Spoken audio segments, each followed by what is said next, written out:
que je m'apprête à vous dire, honnêtement, en France, on a fait des révolutions pour moins que ça. Bonjour à toi et bienvenue dans cette nouvelle vidéo. Je suis Tatiana Ventose et aujourd'hui, c'est un truc absolument énorme. Mais genre, qui fait littéralement exploser toute prétention à un vague fonctionnement démocratique de la France. On a carrément un gouvernement qui assume ouvertement, officiellement, tranquillement, qu'il s'apprête à truquer le résultat des élections municipales de 2020. Ce qui aura pour résultat que plus de la moitié des voix des Français ne seront pas comptées dans les résultats des élections. Je sais même pas comment vous le dire tellement c'est effarant. Ce n'est pas une blague et ce n'est pas une exagération. C'est écrit noir sur blanc, dans une circulaire signée de la main de Christophe Castaner, notre ministre de l'Intérieur, à propos des élections municipales qui vont donc avoir lieu en mars de cette année. Il se passe quoi exactement? Aux élections municipales, tu le sais, tu votes dans ta ville pour élire ton maire et le conseil municipal. Les différents partis ou mouvements présentent des listes de personnes et nous, en tant qu'électeurs,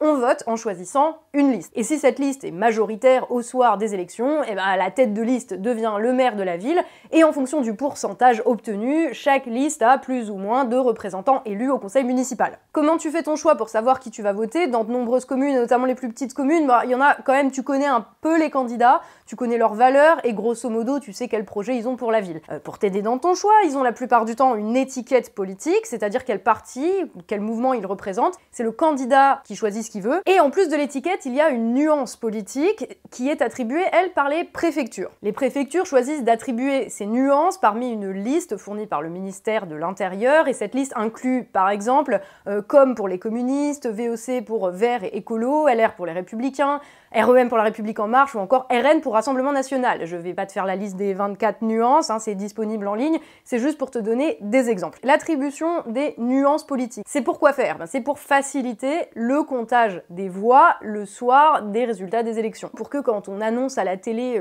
les résultats, pour que tout le monde sache qui a gagné, quel parti ou quelle mouvance a fait le plus de voix sur toute la France. Parce que tu sais qui a gagné chez toi en tant que personne, mais tu sais pas forcément à quoi ressemble le paysage politique français. Donc c'est pour avoir une idée de ça que les préfectures attribuent des nuances politiques aux différentes listes.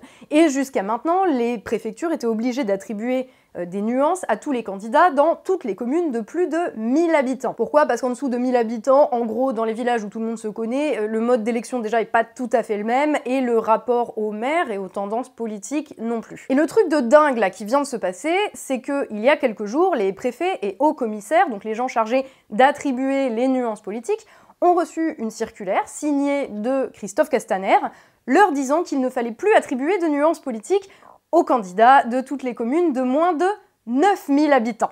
Et là, tout de suite, ça change énormément de choses. Parce que, de ce fait, aucune commune de moins de 9000 habitants ne sera donc comptabilisée dans les résultats finaux qui seront annoncés à la télé le dimanche soir où il y aura les résultats. Pour information, les communes de moins de 9000 habitants représentent 96% des communes françaises et 52% des électeurs. Ce qui veut dire que le soir des résultats des municipales, on va se retrouver avec une carte de France qui va montrer qui a gagné en termes de couleur politique, mais seulement sur la base de 4% des communes et en comptabilisant moins de la moitié des gens qui votent. À ce compte-là, est-ce qu'on peut enlever carrément le droit de vote aux gens qui habitent dans les petites villes?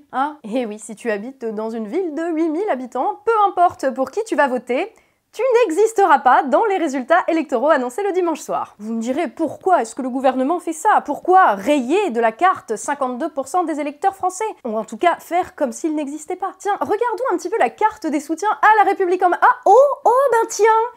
C'est marrant, la majorité des grandes villes votent majoritairement Macron. Qu'est-ce qu'on voit?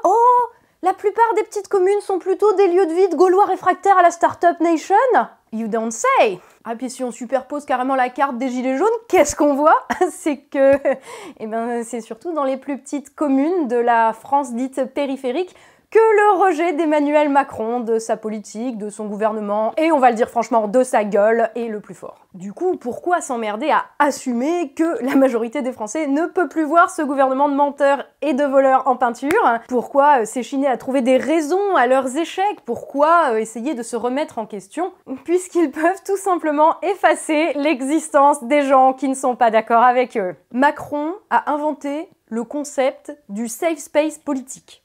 Bah oui, non mais rien à foutre de la France d'antan, hein, là où on ferme des classes, des bureaux de poste, des maternités, là où il n'y a plus de transport, où il y a des gens qui crèvent la gueule ouverte. On s'en fout de toute façon, demain, ces villes n'existeront plus, autant les rayer de la carte électorale tout de suite.